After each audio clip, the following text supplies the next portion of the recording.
Bismillahirrahmanirrahim. Assalamualaikum warahmatullahi wabarakatuh. Waalaikumsalam warahmatullahi wabarakatuh. Baiklah, kita mau ngobrol-ngobrol nih Bang di podcast kita nih. Podcast Al-Qahwah. Alkohol. Ya, berarti ngopi. Iya. Yang penting ngopi. Ngopi ngobrol perkara istri. Asik. Perkara ilmu bisa banyak ya Bu, langsung istri aja. Siap. Tapi masih nyantri kan? Alhamdulillah masih Di- sebagai santri Di mana? di PTKM Pondok Tahfizul Quran dan Mubalik Notaris Muslim Indonesia, Jawa Barat. Di mana? Di Jawa Barat, daerah Kampung Panagan, Desa Pasir Datar, Kabupaten Sukabumi, Kecamatan Caringin. Di sana dia apa tuh? Maksudnya tahfiz dan mubalik. Ya. Kalau tahfiz kan udah umum. Nah, Mubalik Mubalik apa ya bahasa ininya, bahasa dasarnya itu mubalik. Pendakwah lah, pendakwah. Oh, berarti belajar tahfiz Sekaligus belajar berdakwah. berdakwah. Emang ini ya, memang Ya. relevan itu. Nah, Di sana pondok tahfiz untuk putra putri. cuma putra, Yang putra kan. hanya putra saja. Memang baru mondok atau gimana? Saya pernah sih dulunya mondok. Itu tahun 2015 sampai 2019. Pondok Pondok modern. pondok modern. Pondok modern. Sekolah. Tidak, pondok modern ininya kurikulumnya itu mengambil dari kurikulum Gontor. Oh, Pondok Al-Gontor. Gontor. Di sana sampai selesai. Sampai selesai. SMA. Bedanya apa sih? Modern dengan apa? Selain modern apa namanya itu? Kan ada pondok modern, berarti ada Pondok non modern. non modern. Iya. Nah, pondok modern itu apa? Kalau yang saya tahu, sepengetahuan saya, kalau pondok modern itu tidak semua materi pelajaran yang ada di pondok itu semuanya berbasis Islam. Jadi ada juga pelajaran umum, ada kegiatan umum, ekstrakurikulernya umum, seperti misal kalau di pondok-pondok yang lain kan itu kajiannya semuanya kitab. Oh, kita semua. Kitab yang saya tahu kitab kuning, ada Nahwu Sorop. Tapi kalau di pondok modern itu ada juga bahasa Inggrisnya, ada biologinya, ada matematika. Ya sama kayak pelajaran umum. Berarti lebih lengkap di pondok modern kan? Karena belajar ilmu keislaman, kitab-kitab literatur keislaman, dan belajar juga ilmu umum. Ya. Kalau untuk pelajarannya sih menurut saya sih memang lebih lengkap. Lebih lengkap. Dan lebih mahal. Ya jelas kalau Lebih mahal. Pondok modern. Terus sampai ke sini gimana ceritanya? Sampai ke sini Ke PTKM. dapat tawaran sih bahasanya sih, kayak ditawarkan. Jadi ada teman dari orang tua punya channel di sini di pondok. Channel pondok. Maksudnya punya teman yang anaknya itu sebagai santri di pondok PTKM. Oh. Di PTKM NMI. Jadi teman orang tua saya ini menawarkan untuk nyantri lagi. Katanya langsung saya jawab, ayo, hati ya. Tapi kan nggak umum nah, nggak umum. Ya. Mestinya ada keinginan nyantri lagi itu di usia sekarang itu pasti berat ya. Maksudnya apa ya? Butuh motivasi yang kuat untuk ke situ kan? Iya sih. Mau nyantri lagi. Memang awal-awalnya mikir di umur segini masih pengen nyantri. Ya, tapi tetap masih merasa kekurangan. Makanya pengen nyantri lagi. Itulah salah satu motivasi terkuatnya. Iya. Sama juga sih kayak saya juga perasaan gitu. kayak pengen belajar aja terus kan, belajar. sampai udah didesak sama keluarga sama teman-teman, udahlah berkeluarga, udahlah cepat lah berkeluarga. Tapi saya pikirnya kalau udah berkeluarga ada Udah bebas. nggak bebas nyantik lagi kan, nggak bisa tidur di mana-mana kan. Iya, iya. Ini kan. Tapi nggak ada kendala dalam menghafal itu. Kalau kendala menghafal sih ada. Umumnya kan di Indonesia ini kan yang menghafal itu rata-rata Usia. anak-anak kan, Nah, anak-anak yang menghafal. Kalau yang seusia kita ini biasanya kuliah atau gimana, kerja atau gimana. Kendalanya apa nih? kendalanya sih ya itu satu, untuk memfokuskan, lebih fokus menghafal tuh agak sulit karena udah lama juga Kak, udah biasa hidup di luar, maksudnya udah lama tidak terasah lagi nih pikiran, dan sekarang kembali lagi untuk memfokuskan pikiran dalam menghafal terasa sulit, agak berat. Berarti Tapi meskipun berat sih, mau nggak mau sih harus tetap. belum sambil minum. Nah, boleh. Iya. Saya juga minum. Tapi memang kalau dilihat dari kesunahannya ya, rata-rata yang menghafal awal-awal itu justru yang sudah berumur semua kan. Anak-anak bisa dihitung jari, sahabat-sahabat tersebut itu bisa dihitung jari yang menghafal. Awalnya saya sih nggak tahu kalau soalnya kan tuh Ustaz, Oh, iya. yang tentang yang menghafal itu kebanyakan di zaman Rasulullah itu kebanyakan orang yang usia lanjut. Saya malah tahunya di sini. Oh gitu. Nah, Kok bisa? saya nggak tahu kalau bahwasanya sunnah, bukan sunnah, di zaman Rasulullah itu kebanyakan sahabat-sahabat itu menghafal di usia-usia lanjut. Kalau 40. saya ini kan kita flashback ke belakang. Itu yang Rasulullah menghafal itu usia 40 kan? Iya. Di usia 40. Selama Berapa tahun saya nggak tahu. 22 tahun. 22 tahun. Kurang lebih 22 tahun. Jadi asumsi bahwa menghafal di waktu muda dan cepat itu ya bisa kita kembali lagi kan. Rasulullah tuh menghafal di usia 40 tahun dengan waktu 22 tahun. Tapi langsung langsung dipraktekkan kan, langsung jadi model living Quran. Tapi Quran itu menjadi sebuah kehidupan, bukan menjadi sebuah hafalan rangkuman.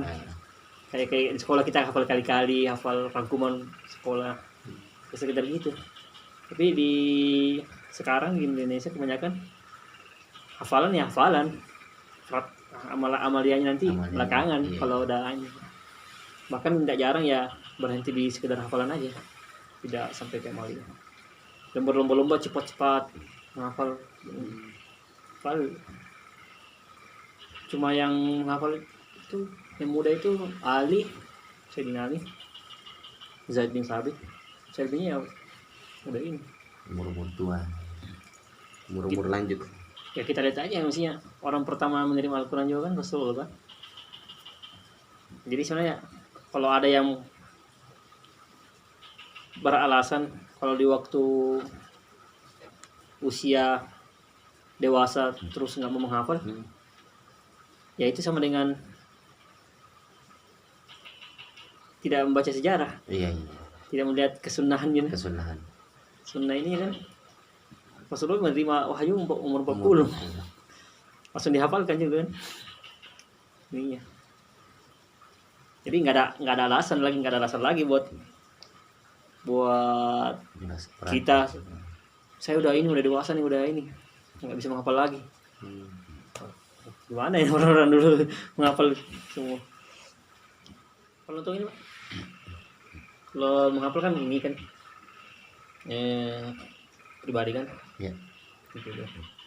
Kalau untuk mondoknya itu, kehidupan di pondok itu, pasti kan kejiwaan kita, psikis kita itu pasti sudah berbeda dengan misalnya kita mondok di waktu Usia sekolah. sekolah, pastinya beda kan. apalagi harus berinteraksi dengan kebanyakan anak-anak kan. Ya. Gimana tuh? Yang pertama sih ya siapkan, harus siap, Berbaur itu. harus siap, Jadi tidur bareng-bareng sama santri. mau nggak mau. Nah, Dan kan itu salah satu tantangan. agak rusuh juga biasanya kan. Ya. Anak-anak sih. Jadi di situ kita harus bukan saya harus memposisikan diri ketika saat bersama mereka, ya kita jadi mereka. Maksudnya ketika saya berada di dalam lingkungan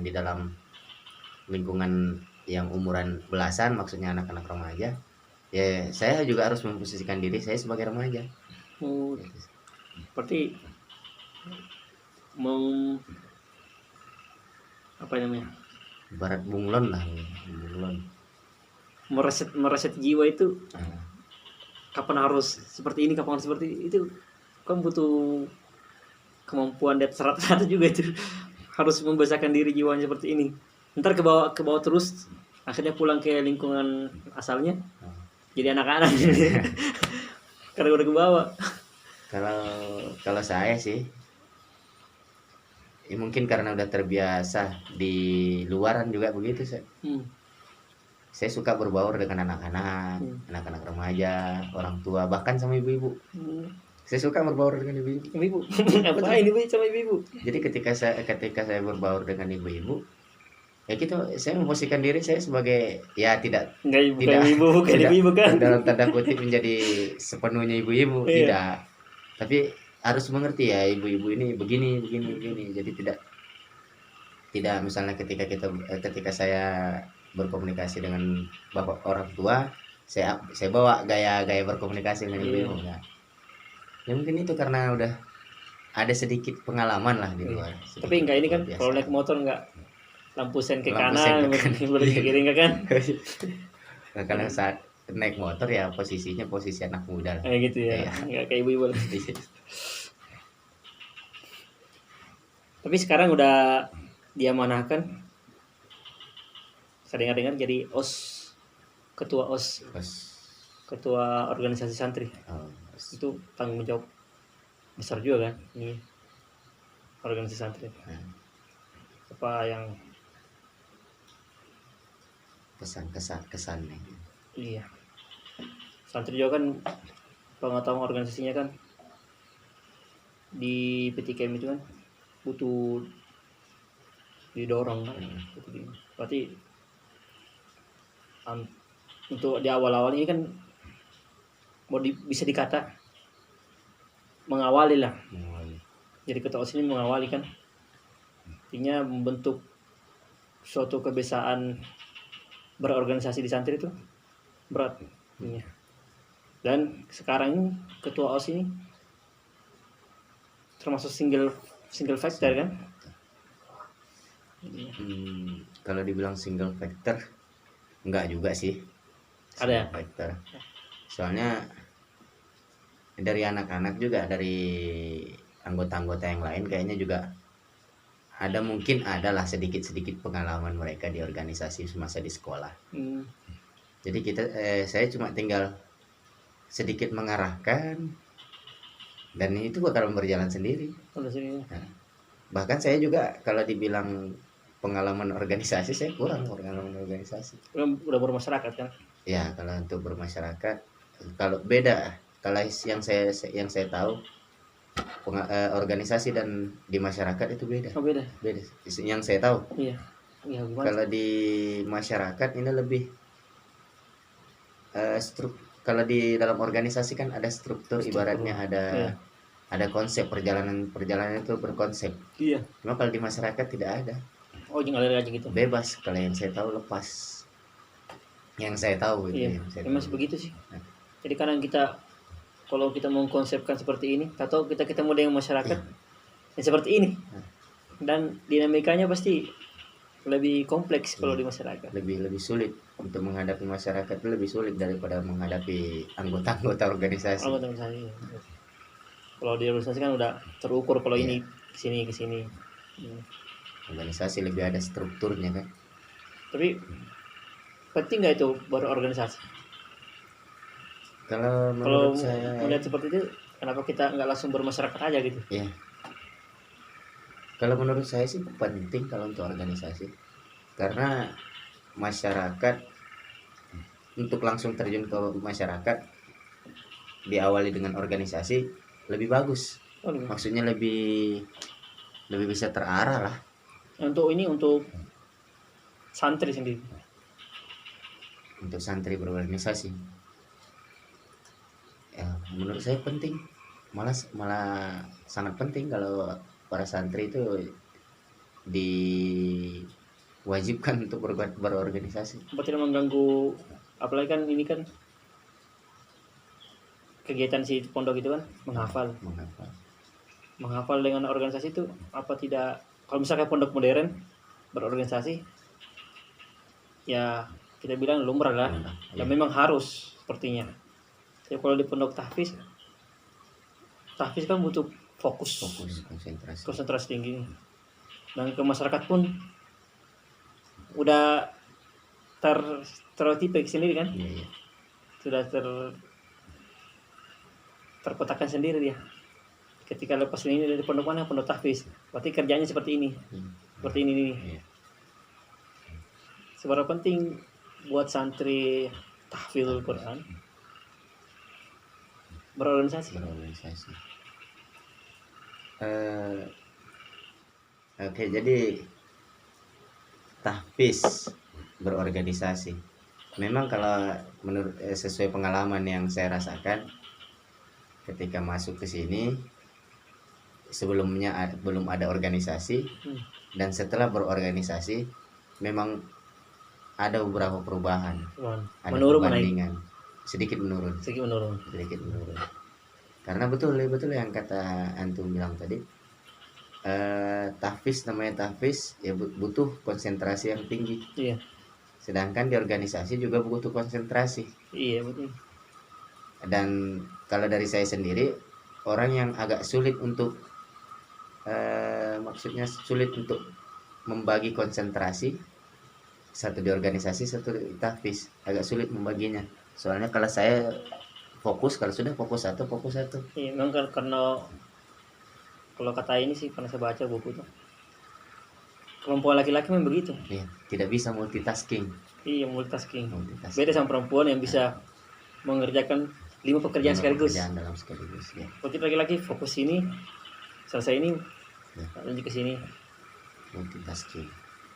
Tapi kalau masalah organisasi itu kan tentang memanage, Ya. tentang mengelola. Anggaplah kayak hal itu kita bawa ke hafalan, itu sama dengan kita mengelola. Apalagi. Anggaplah itu sebuah huruf-huruf dalam Al-Quran itu sebagai anggota. Kapan dia harus ini? Tapi kan lebih tahu Kata Os lah, kan yang mengalami kan. Saya baru belajar.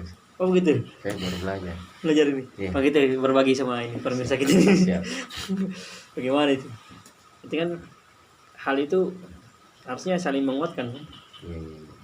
Ketika kita mampu memanage waktu, organisasi kan tentang memanage. Cara memanage orang pun memanage waktu dan memanage diri kan. Dalam menghafal juga kan begitu kan. Kapan kita harus, misalkan dalam huruf itu kan sebenarnya kalau kita asumsikan huruf itu sedang berorganisasi. Iya, iya. Ketika dia berdiri sendiri namanya makhraj, bunyi seperti ini kan, bunyi seperti ini. Tapi ketika dia berinteraksi dengan huruf lain, masuklah namanya hukum tajwid. Hukum tajwid itu pasti ada beberapa perubahan bunyi karena dia berinteraksi dengan ini.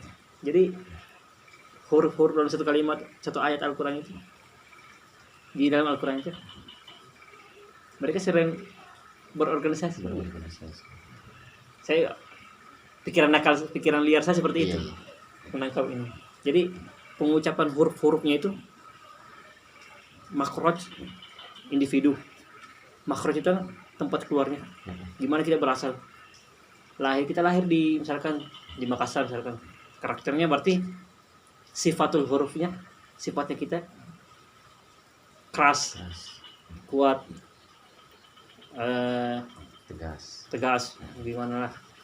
Tapi ketegasan seperti itu akan harus sepertinya harus tunduk ketika dia berinteraksi dengan secara nasional ini, Iya. berinteraksi dengan orang dari Jawa misalkan, Iya. orang dari Jakarta, menjadi satu kesatuan kan, berinteraksinya mereka itu harus ada yang tunduk. Kapan huruf dan Makassar ini tunduk, kapan dia harus mendominasi. Jadilah hukum apa yang disebut hukum tajwid ya, Tajwid. hukum tajwid. Jadi huruf-huruf itu berorganisasi juga kayaknya. Organisasi. Iya. Dan kemampuan kita itu harus fasih, harus jelas memberikan hak-haknya. Anggota kita dalam organisasi itu dia terlibat potensinya seperti ini, kita dorong. Dia ini kurangnya seperti ini, kita backup. Kayaknya seperti itu. Iya. Tapi memang seperti itu sih. Hah? Sepertinya begitu sih. Kalau ini nakal juga begitu. Pikiran nakal juga. Saya pengalaman organisasi memang betul-betul ya kalau dibilang cetek ya sangat sedikit. Ya, Organisasi. secara profesional. Ya. Tapi secara ini kan kita udah berorganisasi dari sejak kecil kan. Nah, Interaksi itu kan organisasi kan. organisasi. Minimal di dalam lingkup rumah tangga. Kita sebagai anak, Juga organisasi. organisasi keluarga kan, Iya. Sebagai anggota. sebagai anggota. Dan kita tahu posisi kita sebagai anak. Iya. Jangan kita sebagai anak mau sosok mengatur dia sebagai bapak gitu. Harus tahu posisinya. Kapan kita sebagai adik, kapan sebagai kakak. Yang beratnya amanah. Mana untuk menjaga amanah. Maksud itu ada pertanggungjawaban juga ya. Pertanggungjawaban sampai saat ini Ya kepada Allah. ya masih hanya kepada Allah. Ini kan masih Karena baru. SPTKM kan masih baru. Masih berjalan sekitar 2 bulan jalan. Belum jalan 2 bulan, masih 1 bulan. Masih 1 bulan. 2 bulan termasuk kategori pertama. Tapi acaranya sudah banyak saya lihat ya. Belum banyak, ada beberapa. Itu- Tapi ini kan untuk acara tetap didampingi oleh para asatid dan pengurus belum memiliki acara sendiri. Saya lihat menghandle acara-acara itu sudah Mumpuni begitu. mumpuni. Betul, Kemarin kan jauh dari kata mumpuni. saya lihat di akun NMI kan, NMI TV.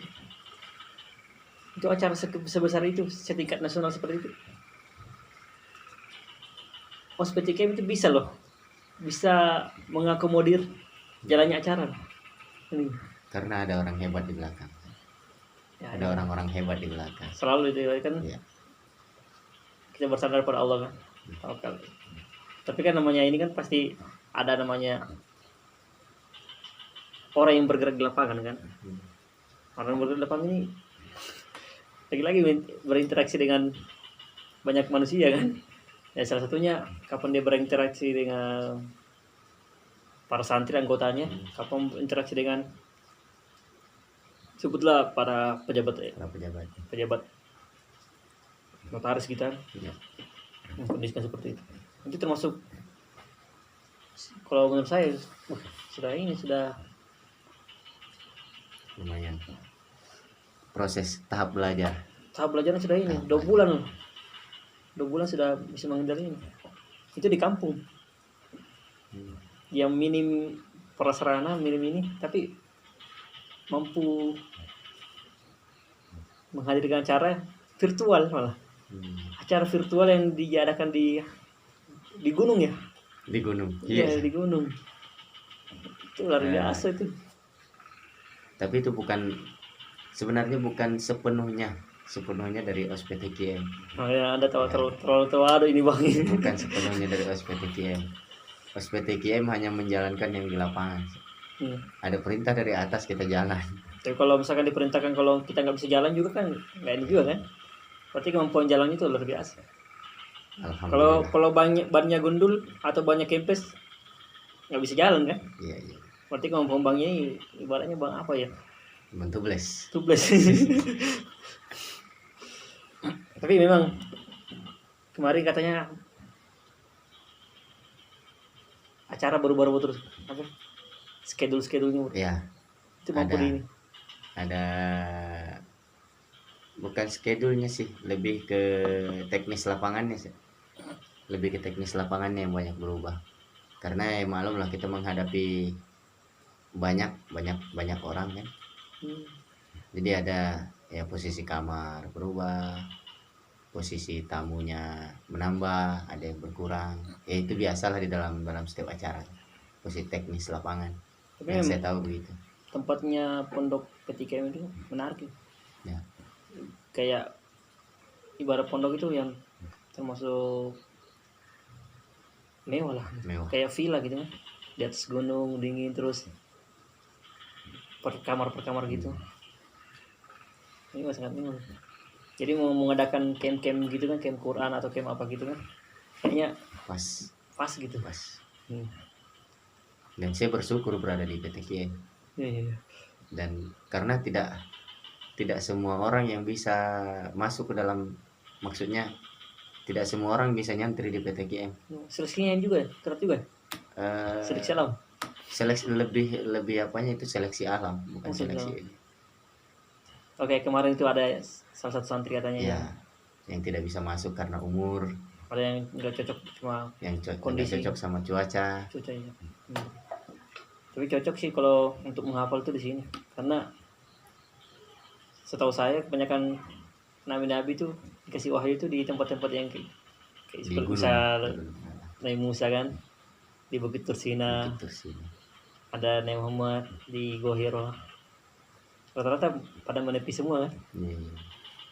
Anggaplah ini salah satu dalam menghafal Quran itu ya proses penerimaan wahyu, mencetak wahyu gitu, menyalin wahyu, menyalin. Ya nanti ketika saatnya udah tiba ya ada waktunya harus turun gunung. Bahasanya memang turun gunung kan. Udah kayak kerasakti sih. Untuk dapat poin tabliknya. Saya minum dulu. Iya. Menarik sekali, biasa.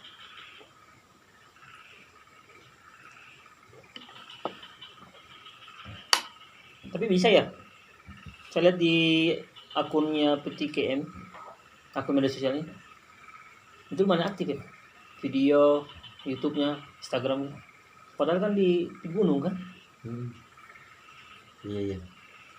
Di gunung bukan berarti tidak ada sinyal sih. Oke. Tapi prasarana lengkap. Tapi dan juga kita bukan murni di gunungnya, tidak. Kita masih di kaki gunung. Kaki gunung. Tapi ada gunung-gunung juga kan? Ada gunung-gunung. Ujungnya kan gunung juga. Gunung juga. Jadi kalau untuk jaringan masih ada. Masih ada. Kuat jaringannya. Ya walaupun agak ya kadang kesel lah kalau sama jaringan. Kadang hilang. Wih, berarti untuk ngupload video itu butuh kesabaran ekstra. Iya. Tapi kan basicnya kan bukan pondok IT kan? Bukan pondok IT kan? Iya. Pondok tahfiz Quran dan Mubalik. Tapi bisa survive juga di. Tapi kan tetap fokus utamanya kan di tahfiz. Dan untuk IT-nya sendiri itu kalau bisa dibilang ekstrakurikuler atau ya seperti ekstrakurikuler gitu. Ekstrakurikuler tapi udah kualitas videonya itu udah. Iya. Karena ya satu itu lagi ada orang di belakang. Ada orang hebat di belakang. Selalu ada doa orang tua yang menyertai. Doa para bunda. Bunda-bunda dan notaris apa. Begitu. Mau ngomong apa lagi nih? Bang. Mulai sakit kepala ini. Jadi gitu sih. Gitu. Ya. Banyak kendala ini. Saya bisa bukan kendala siapa? Ibaratnya makan itu Kalau nggak ada asam-asam pedas-pedas itu kayak nggak seru gitu. Ya, Ibarat ngopi itu kalau nggak pahit ya bukan kopi. bukan kopi, Bukan ya. kopi. Tapi air gula, Air gula. Air gula kalau minum terlalu banyak juga kan penyakit. penyakit, enak juga kan. Jadi menghafal itu serunya di situ prosesnya. Proses. Kembali lagi ke tadi kan, Nabi aja berproses 22 tahun. Ya. Masa kita terlalu sombong mau langsung cepat-cepat gitu kan? Nggak mau berproses. Tapi setelah dari sini rencana mau kemana? Ini saya itu orangnya takut untuk berencana, Oh iya. takut untuk merencanakan, takut tidak sesuai dengan keinginan, jadinya jadi putus asa sendiri. Oh gitu. Jadi saya punya prinsip itu ikuti aja, ngalir Ngalir. aja. Bahkan pas waktu saya kesini itu betul-betul rencana sama sekali tidak ada. Nggak ada. Dapat tawaran langsung terima, ayo siap, Bismillah, Insyaallah. Dan ketika sampai di sini melihat situasi dan kondisi, bahkan saya tidak tahu kalau pondoknya itu berada di daerah pegunungan di Jawa Barat. Yang saya tahu pondoknya itu di Jakarta. Waduh, jadi nggak bawa jaket gitu? Nggak ada jaket, ya seadanya, bukan jaket seperti yang untuk menghadapi cuaca dingin ekstrim. Iya. Dan sampai di sini setelah melihat situasi dan kondisinya, pernah sih merasa aduh ini kayaknya gak betah ini kalau begini. Tapi karena itu tadi prinsip yang pertama tadi, ikuti aja alurnya, ngalir aja. Alhamdulillah sampai sekarang masih bertahan dan nggak tahu ke depannya. Kalau misalkan nih ke depannya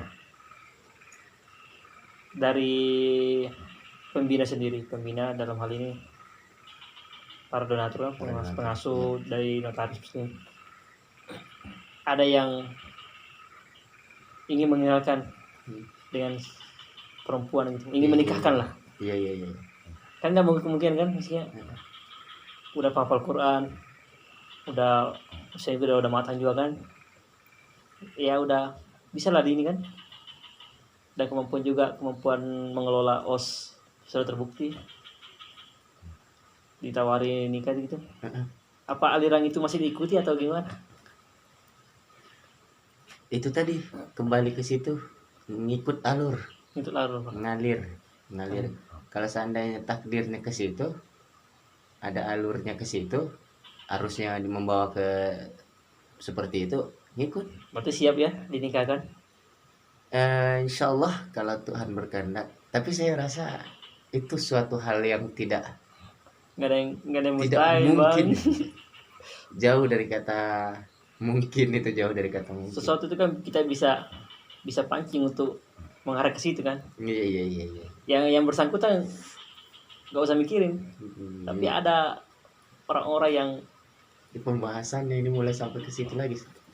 Ada aja orang-orang yang usil yang mengarahkan hati-hati para bunda-bunda ini kan.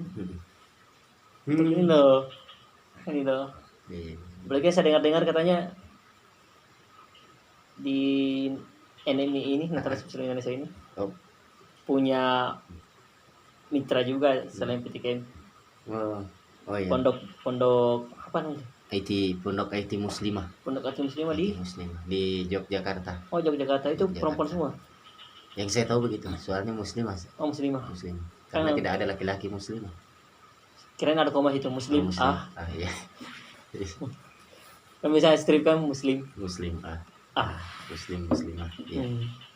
Muslimah ya? Muslim. Udah pernah ke sana? Belum. Masih rencana. Ada rencana? Ada rencana. Berarti rencana juga berarti? Iya. Berencana juga? Rencana. Kira nggak doang. Malah ke gereja Bang ini. Bukan rencana saya. Oh, rencana. Bukan rencana saya. Oh, rencana siapa? Tapi rencana para pengurus. Oh, rencana para pengurus. Ada rencana para pengurus untuk membawa santrinya ke sana. Ya saya sebagai santri ya tetap ikut ngalir. Oh gitu. Bisa jadi ada rencana untuk wallahu a'lam. Dan kita bisa atur itu kan? Iya. Biarkan Allah yang mengatur. Iya, Allah ngatur. Tapi nggak ada dengar kayak gimana di sana?